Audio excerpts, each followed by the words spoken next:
What's going on, everyone? So the Golden State Warriors have made Klay Thompson officially available for trade. The Warriors are just not in a good place right now. They are completely out of the play-in tournament currently. Now, things can always change. Things can always turn around. But at this point of the season, most teams kind of are who they are unless they can make some significant change, right?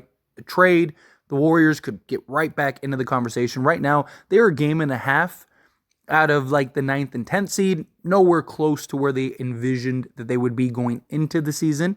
And they are 4 games out of the 8th seed, which that's a lot of ground to cover. But again, if you make a real significant trade or several trades, then maybe they could kind of right the season around. The problem with Klay Thompson, though, is he's not the player he once was. He's not that second option that can help lead you to an NBA championship, but he could be a very important piece in the right situation with the right team.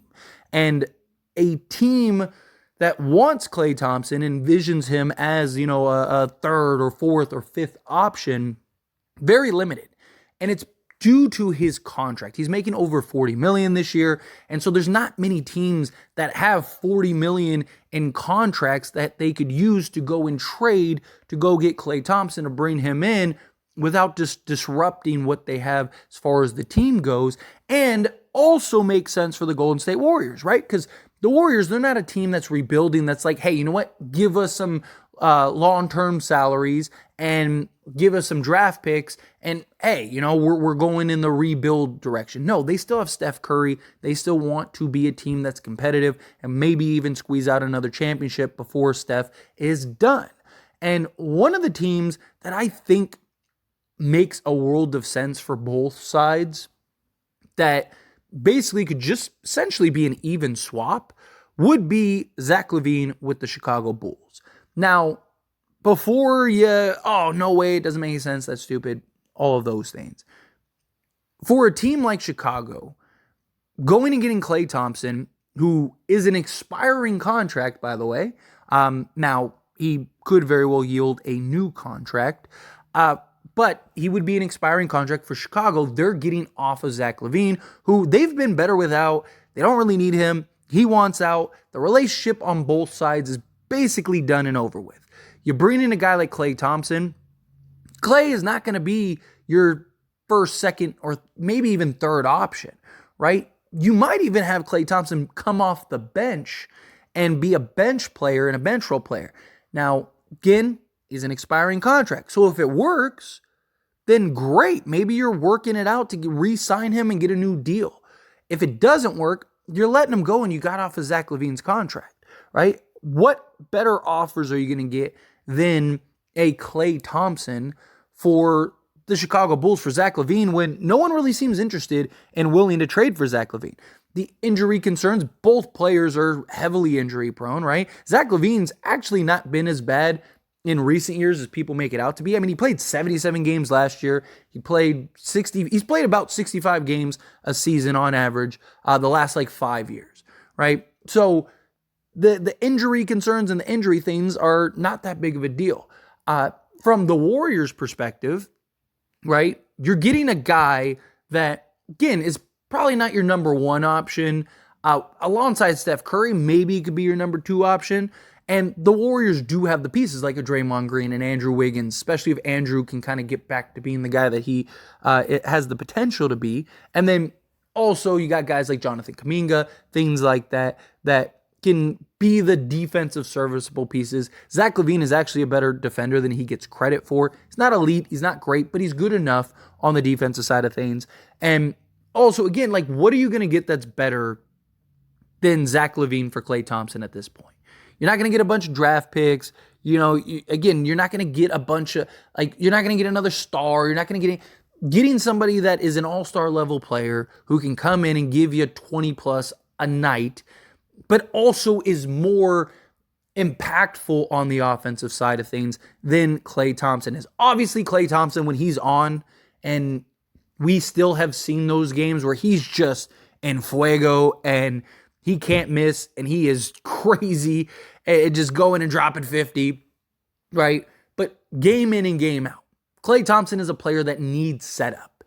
Game in and game out, Klay Thompson you kind of getting this, like, is today going to be a day where he's shooting great, or is today going to be a day where he just is like, 2 of 15 or something like that? Where Zach Lavine, he's more dynamic, gives you more athleticism, right? Gives you more versatility out there. Get him going downhill, play off ball, play on ball, be a secondary playmaker at times. That is something that the Golden State Warriors lack desperately, right? Steph Curry is the only guy that can create and generate his own offense. Like, that is basically it. And yes, Andrew Wiggins can at times, but he's not the natural scorer that Lavine is. Like, there are times where Steph Curry could go out of the game, and right now, the Golden State Warriors completely fall apart. But you could have a guy like Zach Lavine who he could just go get buckets, right? Steph goes and sits down. Zach Lavine's on the court. Guess what? That's a guy that could get to the basket, right? Apply rim pressure, pull up, hit the mid-range, step back, hit a three. When Steph is in the game, right? Zach Lavine has shown the ability to make plays and actually get assists, and he's actually taken more of that role with Chicago this season than he has in any other years, right? So he could be that secondary playmaker with Steph playing off ball all the time. Zach Lavine, I think, would make a ton of sense for a team like the Golden State Warriors right now, who are desperate for just some type of offensive consistency and output alongside Steph Curry. Zach Lavine at times can be hot and cold, don't get me wrong, but even on a bad night, Zach Lavine will go get you 15 to 20. Right? But he has that potential, like Klay, on any given night, he can just go off and give you 50. I mean, he has a 50-point game this season. To me, it would make Golden State so much more dynamic than they currently are. Still maintain size, you get more athletic, right? I mean, just think of Zach Lavine.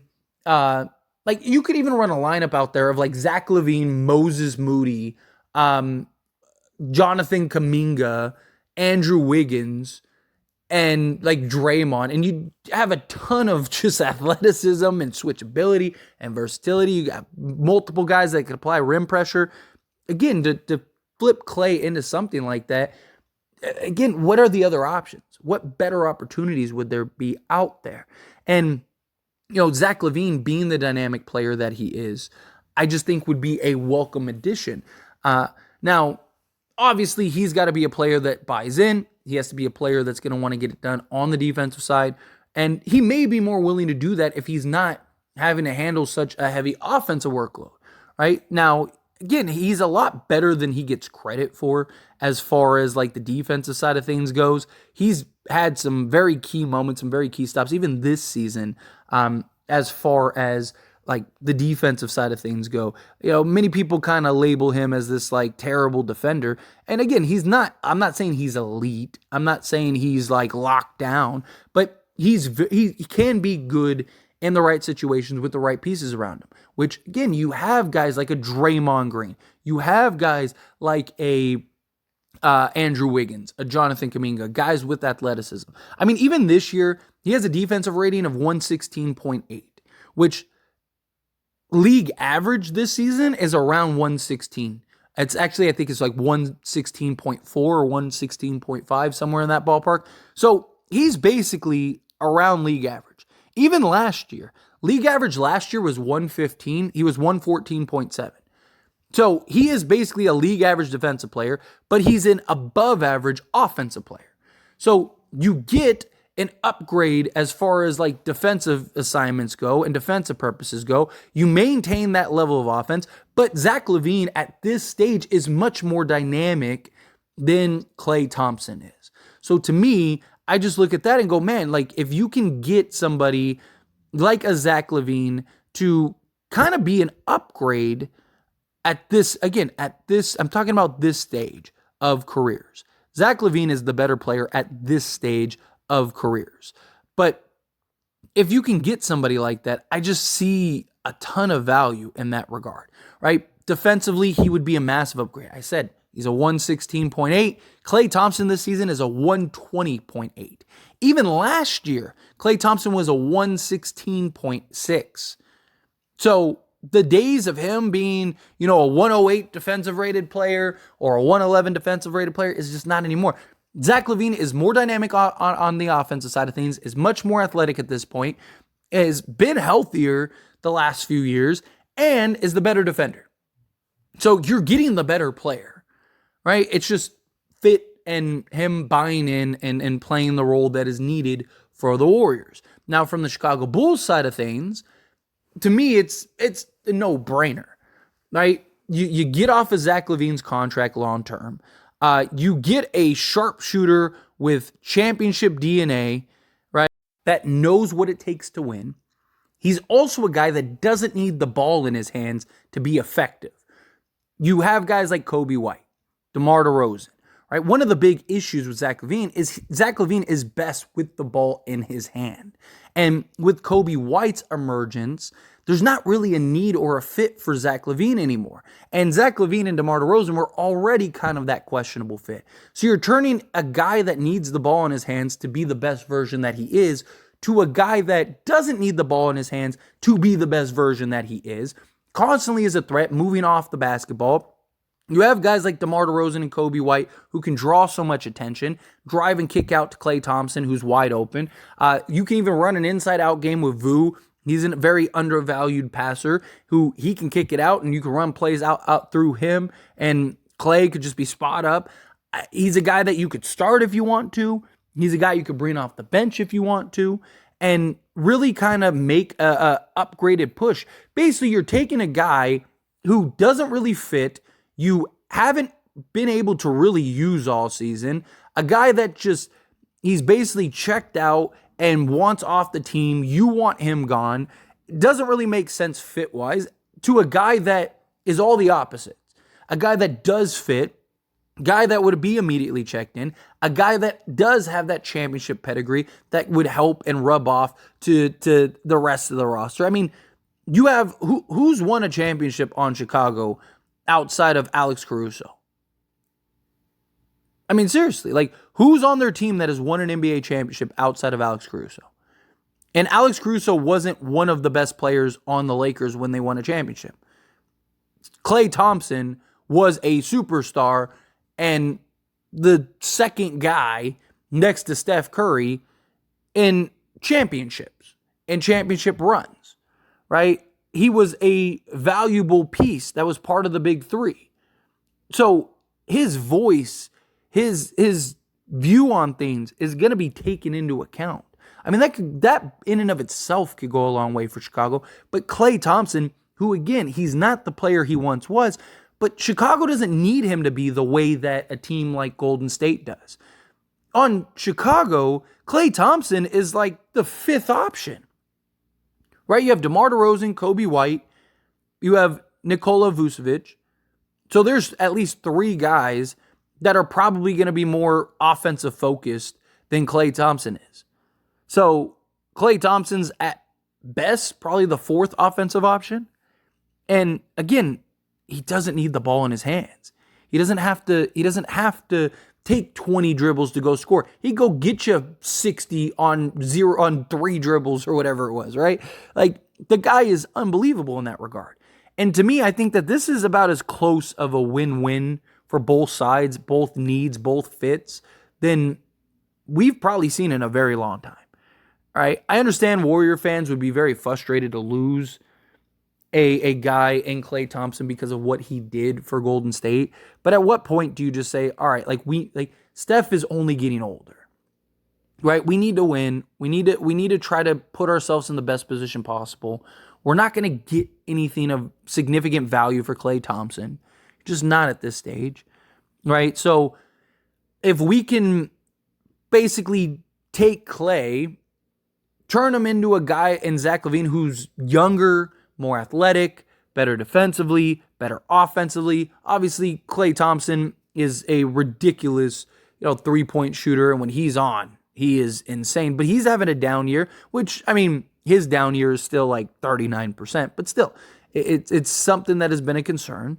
But you're just getting somebody that Steph Curry needs desperately. Somebody else that can generate some level of offense for himself and others. Andrew Wiggins was that in their championship run. He hasn't been that anymore. He has his moments, he has his games, but consistently game in and game out, he hasn't been that. And so if you could get a guy in a Zach Lavine who game in and game out can be that and can provide that and help kind of take pressure off of Steph to basically have to do everything, I think you should do it. And then again, for the Bulls, you're in a win-win situation because you move off of Zach Lavine, you move off of all his long-term money, you get a guy in Klay Thompson that if it doesn't work, no big deal, right? You let him go. Good luck to you, Klay.